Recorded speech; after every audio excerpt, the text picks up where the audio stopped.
इस मैच की अगर एनालिसिस की बात करें तो कहीं न कहीं एक चीज़ शुरुआत में आपको बताएँ कि एक वक़्त पर नामीबिया इस गेम में अगर आप 8वें ओवर पे लेकर चले, जब नामीबिया पहले बैटिंग कर रहा था, 7.2 ओवर में नामीबिया का स्कोर था 47 रन और 1 विकेट और उसी एग्ज़ैक्टली बॉलों में यानी 7.2 ओवरों में जब नेपाल बैटिंग करने आया तो उनका स्कोर था 77 फॉर 2 विकेट यानी वो रन्स के लिहाज से कोसों आगे थे और नामीबिया से बहुत ही बेहतरीन तरीके से इस चेज़ में आगे चल रहे थे। आखिर ऐसा क्या हुआ कि आखिर बैटिंग में ये जो एनालिसिस है ये बेपटरी हुई है उसकी बात करेंगे, लेकिन उससे पहले बात ये भी करेंगे कि क्या बड़े रीजंस रहे हैं नेपाल के इस गेम में हारने के और नामीबिया के इस गेम में जीतने के। इससे चीज पे कहना की शुरुआत करेंगे और इसकी टी20 क्रिकेट तो इसकी जो एनालिसिस होगी वो कुछ डिफरेंट तरीके से होगी, लेकिन जो सारी इफेक्टिव चीजें हैं वो सारी हम इस एनालिसिस में आपके सामने हम प्रेजेंट जरूर करेंगे। सबसे पहले यहाँ पर दो फेसेस की बात की जाएगी। एक तो पहले फेस बाय फेस जो रन्स का कंपैरिजन है, किस फेस में किस टीम ने कितने रन्स किए वो, और उसके बाद जानेंगे कि dot balls face by face का हाल क्या रहा है फेस बाय फेस कंपैरिजन में। जरूर, अगर हम बात करें नामीबिया की 1 से 6 ओवरों की तो 36 रन नामीबिया ने बनाए और 1 विकेट का नुकसान यहाँ पर नामीबिया को हुआ।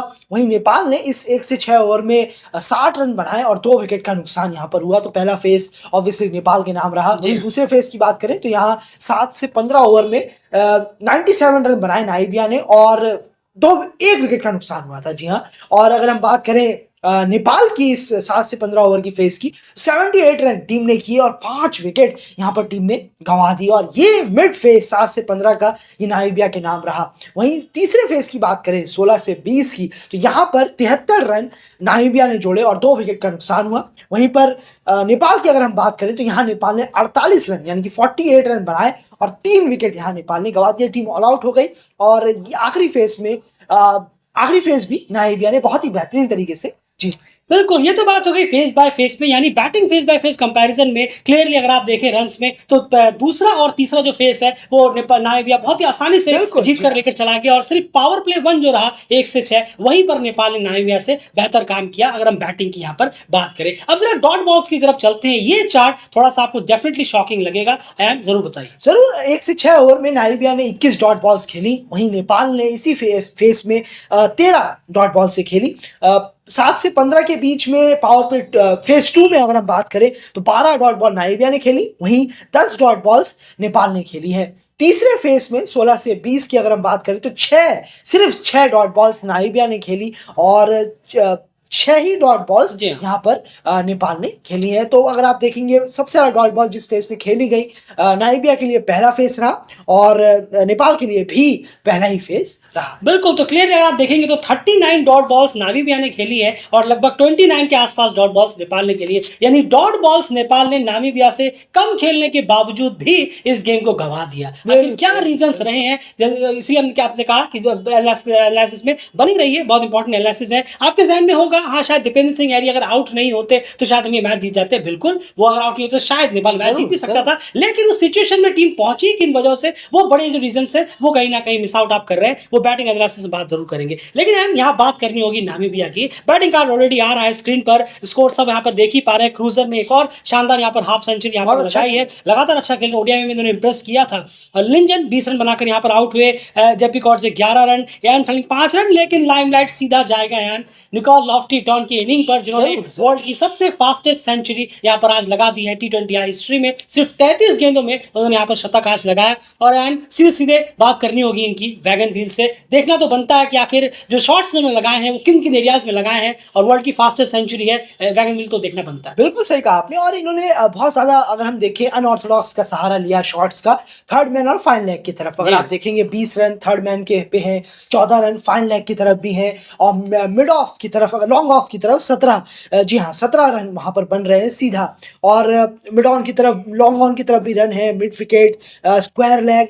तो अगर आप देखें तो बाउंड्री की हर जगह पर उन्होंने सिक्सेस मारे हैं, खासकर लॉन्ग ऑफ और थर्ड मैन और फाइन लेग की तरफ। और थर्ड मैन और फाइन लेग में इसलिए रन है क्योंकि इन्होंने स्वीप का भी, और स्वीप तो नहीं कहेंगे अब, अनऑर्थोडॉक्स जो शॉट होते हैं जो टी20 में हमें बहुत ज्यादा देखने को मिलते हैं कि बैट्समैन लेफ्टी है लेकिन राइटी बन के वो कट मार रहे हैं, इस तरीके के शॉट्स हमें लॉफ्टी टॉन की तरफ से बहुत देखने को मिले हैं। पावरफुल हिटिंग बहुत रही है, बैट का जो स्विंग है वो बहुत तेज रहा है, बहुत अच्छा इस्तेमाल किया इन्होंने अपना, एक कहना होगा एक तेज का, क्योंकि बैट स्विंग इनकी बहुत अच्छी थी। उसी से जो छक्के गए, 7 छक्के इन्होंने लगाए हैं। अगर हम जी देखें आज की इनिंग में, बहुत काबिल तारीफ इनकी बैट स्विंग थी, बहुत तेज था। बॉल उतनी तेजी से नहीं आ रही थी जितनी तेजी से इनका बल्ला घूम रहा था। बिल्कुल, तो कहीं न कहीं लगभग हर एरियाज़ में उन्होंने सिक्सेस माफ़ कीजिएगा, रन्स यहाँ पर मारने की यहाँ पर कोशिश ज़रूर की है और वर्ल्ड की फास्टेस्ट सेंचुरी लगा दी है। डेफिनेटली वर्ल्ड की फास्टेस्ट सेंचुरी आए दिन नहीं लगती और अगर आप लगाइए तो इसका मतलब सारी चीज़ें उस दिन आपके लिए सही बैठी हैं। तो 33 की 33 डिलीवरी कहीं न कहीं जी इनके हाँ। रडार में पड़ी जी हाँ। होंगी, तभी जाकर वो कहीं न कहीं इन्होंने इस सेंचुरी को कंप्लीट किया है। तो चलिए, ये तो बात हो गई इनकी इनिंग की, जो कि बहुत और कई सारे रिकॉर्ड्स उन्होंने बनाए भी हैं। हमारे कम्युनिटी पे जाकर ज़रूर चेक करिएगा। अब बात करते हैं यहाँ पर बॉलिंग की। नेपाल के बॉलिंग कार्ड की बात की जाए यार, तो बॉलिंग कार्ड ऑलरेडी यहाँ पर स्क्रीन पर आ रहा है, लेकिन मैं सीधे-सीधे एक सिंपल सा सवाल पूछूंगा। नंबर्स के बारे में ज़्यादा बात करने की जरूरत है, नंबर्स ऑलरेडी सारे व्यूअर्स देख पा रहे हैं और बहुत लोगों ने तो सबने मैच भी देखा है। बॉलिंग में आपको क्या नजर आया? नेपाल की बॉलिंग की अगर बात की जाए, कहां पर कहीं ना कहीं खामी रह गई कि काफी ज्यादा स्कोर कहीं ना कहीं टीम ने दे दिया? नहीं, जरूर देखिए, अगर आप देखेंगे तो पेसर्स ने 11 ओवर में तकरीबन 135 रन दिए हैं। बहुत ज्यादा। अगर आप इसको अप्रोक्सीमेट है, शायद करेक्ट ही नंबर है। 11 ओवर में 135 रन और 2 विकेट निकाले हैं पेसर्स की। अगर हम बात करें, सोमपाल हैं, करण हैं, अविनाश जी बोहरा हाँ, और 136 40 जा रहा है जी। जरूर ऐसे ये चारों बॉलर्स हैं, इन्होंने 11 ओवरों में 135 रन दे डाले। तो पेसर्स ने यहाँ बहुत रन खर्च किए हैं, बहुत ही पुअर बॉलिंग हुई है। स्लॉट एरियाज में कहना होगा, शॉर्ट बॉल डाल रहे हैं तो स्पीड नहीं है शॉर्ट बॉल्स में, और एंड फुल टॉस भी बहुत दी है। क्या जरूर बहुत ही एक प्रिडिक्टेबल लाइन और लेंथ है करण की भी, सोमपाल की भी। नई बॉल से कुछ खासा कुछ भी हमें वो तो खैर दिखने को मिल ही नहीं रहा था। जब लॉन्गर फॉर्मेट में नहीं मिल रहा है तो शॉर्टर फॉर्मेट में और क्या ही देखने को मिलेगा। तो उसमें भी नहीं, आप पेसर्स बिल्कुल बेदम नजर आए हैं। अविनाश बोहरा भी आज खासे खर्चीले हुए हैं। आज 4 ओवर में 49 रन उन्होंने दिए हैं। अगर उनको थोड़ा सा ये रखा जाए कि 10 ओवर के बाद उनको लाया जाए तो शायद और बेहतर होगा, लेकिन आज के डे में वो थोड़े से काफी खर्चीले रहे हैं। शुरू के 2 ओवर में उन्होंने 22 रन दिए और आखिरी के 2 ओवर में 27 रन दिए। तो खर्चीले जरूर साबित हुए हैं यहाँ पर अविनाश बोहरा, लेकिन उम्मीद कर सकते हैं कि वो आने वाले वक्त में थोड़ा सा बेहतर हो। लेकिन कुशल मल्ला को शायद एक आध ओवर के लिए ट्राई किया जा सकता था। उन्होंने 1 ओवर में 7 ही रन दिए हैं। किसी एक का ओवर रुकवा कर शायद कुशल मल्ला से एक और ओवर आप डलवा देते, होपफुली ऐसा लगता।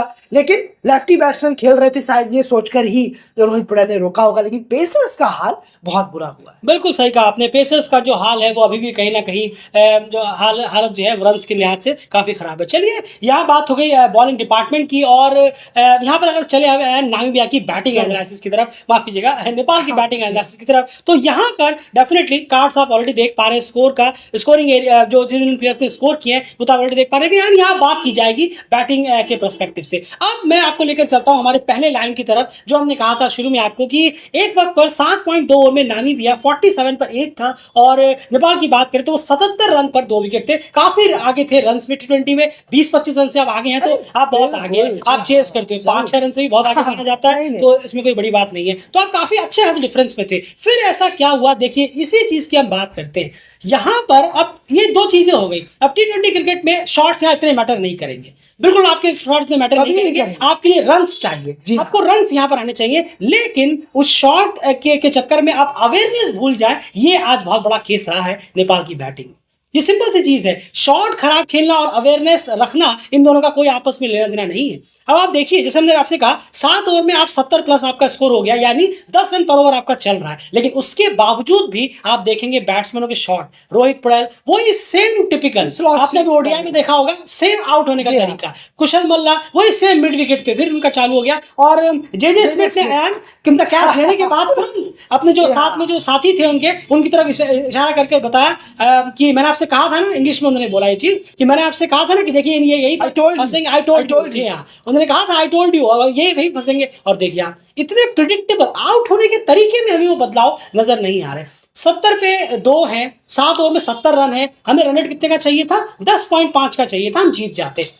7 ओवर में 70 आ गए हैं, यानी 10 का हमारा चल रहा है। अभी कोई जरूरत नहीं रिस्क लेने की। 1 ओवर में बाउंड्री के लिए हम ट्राई करेंगे, पहले ग्राउंडेड ट्राई करेंगे। अगर 4 बॉलों तक ग्राउंडेड नहीं गया तो हम 5वीं बॉल पर एक हवाई फायर के लिए जाएंगे, देखेंगे क्या होता है। लेकिन नहीं, आपको हर बॉल पे हवाई फायर करना है। 70 रन हो चुके हैं 7 ओवर में, इसे कहते हैं गेम अवेयरनेस ना रखना। ये छोटी छोटी चीजें हैं जो धीरे धीरे जाकर बिल्डअप हो गई। पहले रोहित ने अपना विकेट गवाया, फिर कुशल मल्ला ने अपना विकेट गवा दिया, फिर गुलशन जहां उन्हें एक 6 मिल गया। आप देखिए बर्नल स्कॉट को एक 6 मिल गया और फिर वो बोल्ड हो गए। उसके बाद तो ये चीजें हैं। और ये एक जो पूरा का पूरा मिडिल ऑर्डर ने अपने जो खराब शॉट्स खेलकर विकेट गंवा दिए, अवेयरनेस बिल्कुल नहीं दिखाया, इसका पूरा प्रेशर नीचे आ गया दीपेंद्र सिंह, एरी के संदीप जोड़ा, और संदीप जोड़ा वगैरह, वो भी कहीं ना कहीं बैक टू बैक चले गए। चलिए वो तो एकदम से इंक्लूजन आए थे, मैं तो उनकी बात कर रहा हूँ जो काफी क्रिकेट खेल भी रहे हैं इंटरनेशनल लेवल पे पिछले 1 साल से हैं। जरूर है। और कहना होगा कि अभी आप फिर से प्रिपरेशन करने के लिए शुरू हो चुके हैं, तो गलतियां जितनी ज्यादा कम होंगी तभी तो प्रिपरेशन जी हाँ। बेहतर होगी ना।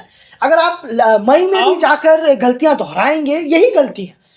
गलतियां से मेरा मतलब ये नहीं है कि गलतियां सबसे होती हैं, बिल्कुल। कितने भी आप बड़े प्लेयर बन जाइए, गलतियां नहीं होंगी एक तो गलती बार बार होना, बस यही है। गलतियों में भी कुछ नयापन आना जी चाहिए, हाँ। तभी आपको लगेगा कि सामने वाले को कि अच्छा पुरानी गलती इनसे नहीं हो रही है, लगता है पुरानी गलती पे बहुत बेहतरीन काम किया है इस प्लेयर ने। बिल्कुल लेकिन सही वो होता हुआ नहीं दिख रहा है यहाँ पर।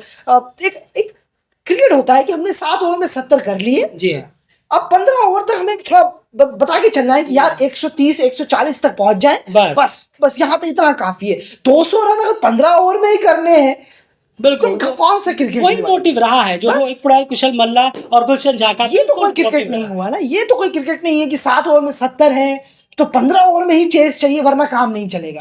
ये ऐसे खेलने से यही हाल होता है कि आप ये मेंटलिटी यहाँ पे बिल्कुल, और यही मेंटलिटी यहाँ पर रही है, और इसीलिए कहीं ना कहीं एक एक्स्ट्रा प्रेशर पड़ा दीपेंद्र पे जब लगातार 20 विकेट गिरते चले गए, कोई ऊपर से उन्हें सपोर्ट मिला नहीं। आप देखेंगे नाइविया की इनिंग में क्रूजर जो थे वो एक इनिंग पकड़ कर चले हुए, बिल्कुल वो इनिंग 48 बॉल में उनकी 15 रन है। उन्होंने कहा नहीं, जब वो हिटिंग कर रहे हैं तो मैं एक छोर संभाल के रखता हूँ। लेकिन यहाँ पर रोहित ने भी हिटिंग की, आउट हुए, गुलशन झा ने भी हिटिंग की, आउट हुए, कुशल मल्ला ने हिटिंग की, आउट की। तो वो एक एंड छोड़ने जो पकड़ने वाला काम है वो कौन करे? बिल्कुल यही चीज है कि अवेयरनेस की बात जो हम यहाँ पर कर रहे थे। उसके बाद दीपेंद्र सिंह ने बहुत ज्यादा प्रेशर पड़ गया, रिक्वायरमेंट का बहुत प्रेशर पड़ा। सोमपाल कामी ने आकर भी अपना रोल यहाँ पर कर दिया, बहुत अच्छा लोअर ऑर्डर में आकर उन्होंने एक जान डाल दी इस मैच में। उसके बाद दीपेंद्र ने भी कहीं ना कहीं पूरी कोशिश की। डेफिनेटली T20 में आते ही वो एक अलग ही ग्रुप के प्लेयर होते, उसमें कोई डाउट नहीं है। 50 ओवर में उनका हाथ नहीं चल रहा, लेकिन T20 में वो हमेशा से बेहतरीन प्लेयर रहे हैं। लेकिन इतना ज्यादा प्रेशर उन पर डाल दिया था मिडिल ऑर्डर ने कि उन्हें हर बॉल पे कहीं ना कहीं शॉट ही लेना था और स्ट्राइक भी ज्यादा लेनी थी, एट द एंड होने था। और हाँ, डबल ट्रम्पलमैन की बॉल भी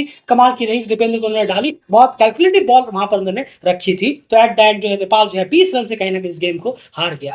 एंड नाइविया की बॉलिंग की एनालिसिस की बात की जाए यहाँ पर सीधे तौर पर, बैटिंग बॉलिंग कार्ड ऑलरेडी दिख रहा है। अब बात करते हैं बॉलिंग किस तरह से रही है। आप जाने को जरा बताने की कोशिश करिए कौन से बॉलर्स ने इस मैच को बचा लिया नाइविया के लिए, क्योंकि नाइविया की बॉलिंग इतनी खासी नहीं रही है, टुकड़ों में अच्छी हुई है और एक बॉलर को स्टैंड आउट छोड़कर। बस यही तो है ना, यहाँ पर यही है, बस T20 क्रिकेट यही होता है कि कोई भी एक बॉलर यहाँ काम आ जाए उस डे पे तो काम बना देगा। और एग्जैक्टली ट्रम्पलमैन ने जो वर्क किया है वो आउटस्टैंडिंग है। 4 विकेट उन्होंने निकाले, और एक चीज और थी कि सही वक्त पर विकेट मिलते गए नाइविया को। जी हाँ। और कुछ नेपाल के खराब शॉट्स की बदौलत उनकी वजह से ज्यादा मिले जरूर, और कुछ उनकी मेहनत की बदौलत की नाइवियन बॉलर्स ने वो मेहनत की। लेकिन ट्रम्पलमैन का पूरा यहाँ पर क्रेडिट जाएगा। शुरुआत में भी उन्होंने विकेट दिलाए और फिर लास्ट में भी जब ये यार आपने बहुत सही कहा कि उन्होंने शुरू के पावर प्ले में विकेट्स दिलाए हैं और उसके बाद डेथ ओवर में उन्होंने बहुत अच्छा विकेट यहाँ पर